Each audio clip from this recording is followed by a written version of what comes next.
evening, parents and our students. My name is Kevin and I work at KNS. Some of you might know that I used to teach in middle school department, but now I teach in elementary department. And I'm very happy, and let's get started. As you know, like mine says here, I got like 7 minutes, okay? But I will try to give you as much information like I have, and it will be very meaningful. Let's get started. Okay, Kevin teachers and young writers, you students are young writers, and we all have efforts and actions and goals. Okay, let's take a look at our efforts. Okay, it's got to be our personal efforts. What efforts?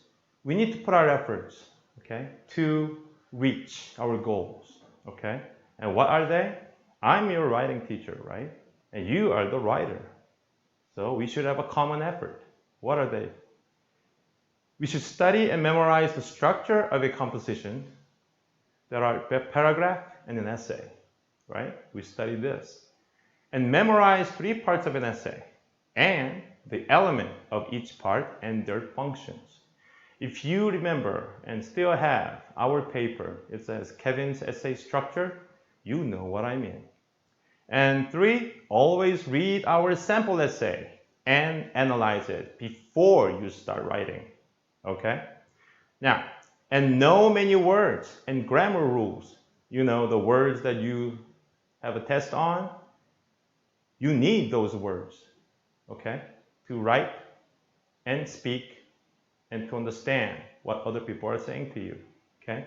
And grammar rules, of course, you definitely need them for your reading class, and plus when you write. Number 5, choose good sentences from our reading materials, such as your TOEFL reading books, right? And use them wisely. What does that mean? I remember when I was at your age in America, okay, and I had limits. Not only because I couldn't speak English well, but because of my age, you know. And I did lots of reading, and then when I find sentences, okay, then I put them aside, then I use it for my writing. And the result was a better grade than I used to get. Trust me, try it, you get better grades. Lastly, we should always rewrite our revised essay. You know, the essays, the ones that I check, you must rewrite them. That way, you know what your mistakes were and you know what to improve. Okay? Now, that's our efforts. You must try hard. Now, if there are efforts, then the actions should be followed. What do we have to do? We should write a formal literary styled essay for every 2 weeks. Homework, right? And submit it to me. Okay? Before you do that, first we must make an outline or a mind map of our topic. Okay? And then you write a rough draft with a pencil in a notebook, not computer, in your real notebook with the paper and everything. Number 4, this is common mistakes that we make, especially, you know, when you write. No personal pronouns if there are no antecedents. Okay? For example, if there's a word Kevin, then you should use the word he or him. Okay? Without using the word Kevin, if you just use the word he or him, as a reader, how do I know what you're or whom you're referring to? Right? Okay? Keep that in mind, please. Number 5, the use of contractions. For example, did not, some people use didn't. Well, leave them the way they were before. Did not, okay? You have 2 words instead of 1 word, all right? And the second person pronouns, for example, like you, are not recommended when you write an essay. For speaking presentation, it's fine, perfectly fine. But when you write an essay, not recommended, please. Number 6, subjunctive conjunctions connect words, phrases, and clauses, but not lead a sentence. They don't lead a sentence, like some of you do. In speaking, you can, but when you write an essay, don't. All right? And what do you use?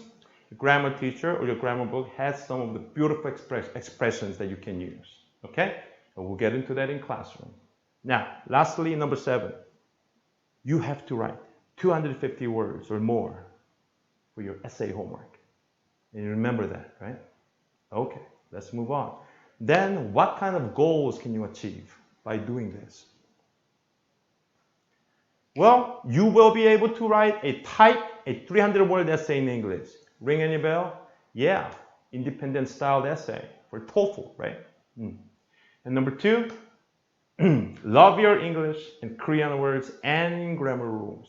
I heard some middle school, okay? I heard from them, and they tell me, you think English grammar is hard? Wait till you start learning Korean grammar in middle school. More difficult. So if you do those two together, okay, when you're in elementary school, I think it'll be a good start.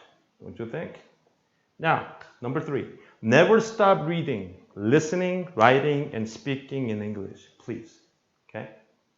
And number 4, and get ready for middle school. Okay? Earlier you do, it's better the outcome is. Okay? All right. Thank you.